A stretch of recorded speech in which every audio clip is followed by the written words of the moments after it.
One of the ways that we see the multi-generational agencies sometimes get, downgraded a little bit and get a little dicey at best is the agency owners, the generation running it currently or kind of still owning it in the background. They like to do things their way, whether this be paper files or work with certain account managers because they're the most comfortable. And in reality, it's sort of rubbing against the processes of the agency. So the agency might be trying to go paperless, but here we have paper files. And so when one agent is working completely differently because there's ownership, it does really impact the productivity of the whole agency. The other thing is that sometimes the agency owners have what we call sacred cows. There are people that have been very loyal to them for decades. And while they might not be performing to today's standards, there's a lot of loyalty to that person. On many times, this person is what we call a sacred cow, is that it doesn't really matter, their behavior won't be addressed, them not following workflows won't be addressed. And so the most important thing we need to be considering is how do we honor that generation and how do we usher them in? We've been very open in a few videos ago about the idea that sometimes that generation does want to work 2, 3, 4 days a week, but doesn't see a clear path. That's not how it was done. They're very valuable from a training and mentorship perspective to a younger generation. And the other thing is that the whole agency has to have a clear direction of if they're okay to do their own thing, just give them slightly different titles, right? Maybe instead of account manager, there's a senior account manager, account executive. And that way it kind of keeps the other team not feeling frustrated because somebody's not working uniformly. The idea is, though, in many instances, we will see this very, very point blank. When the owner retires, I'm out of here. And so that means that there is a little bit of a broken culture of understanding the next generation. Some of this is that they've been there so long. They remember when that generation got busted smoking pot in high school and they babysat them. And they remember seeing pictures of your first prom. And so they don't always look at you the same way. So for the sons and daughters out there, it's important that you step into that role and be impressive every day and learn from them and build those relationships.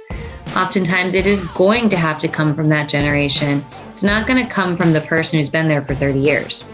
So consider an opportunity to test your skills. But you have to understand that if this is something that the agency is going to agree to, they aren't going to follow processes the same way. Just agree to it. End it. Don't fight it. If it's not agreed to, then they have to move forward. But there's a lot of unclarity in those situations, unfortunately, and that's what ultimately leads to a lot of rift and frustration, and often family feuds. I think for most family generational agencies, they're trying to avoid the family feud, but unfortunately, sometimes not addressing issues actually leads to more issues. So that's our tip on how to run a successful multi-generational agency. We'll see you in the next video. So there's one thing that I am committed to solving as I turn 40, which is eradicating the word busy from insurance agencies. So often, so many times, we're not hitting our agency's potential just because our team is busy. And sometimes they're busy doing the wrong things. They're over-servicing the least desirable clients, or they're not sure how to manage email and tasks, so they're just working off of 5 different places. Or inevitably, they're taking too many payments, which the carriers can take. There's about 10 different core issues that agencies face with time management, and lo and behold, we have just revamped our time management course to tackle each one by one for your team. What I've found in my experiences is that when agencies feel like there's a little bit more time in the day, the cross-selling increases, the follow-ups on new business explode, and ultimately your team turnover is lower because they're not as stressed. So you might be thinking to yourself, well, how does time management help me grow my agency? It helps you avoid all the obstacles that you're spending too much time on, such as putting out fires.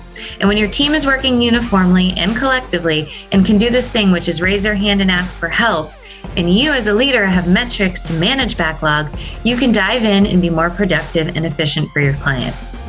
So it's been said that all of our programs hinge on time management. If you can nail down time management, you can make renewal calls. You can have a better closing ratio. You can run your agency more efficiently and effectively, and that's what I've solved in this course. I hope that you become a student. I hope that you subscribe to our courses, because if your team meetings are lagging and your team needs access to great knowledge, our courses are the answer. So what are we waiting for? Let's get started moving your team from busy to effective. And let's go ahead and eradicate that B word from all of our agencies. Have fun and let's go kill it, guys. We want to make your agency ridiculously amazing. And all that starts out with efficiency and effectiveness in your client experience. What are you waiting for? Let's go do it.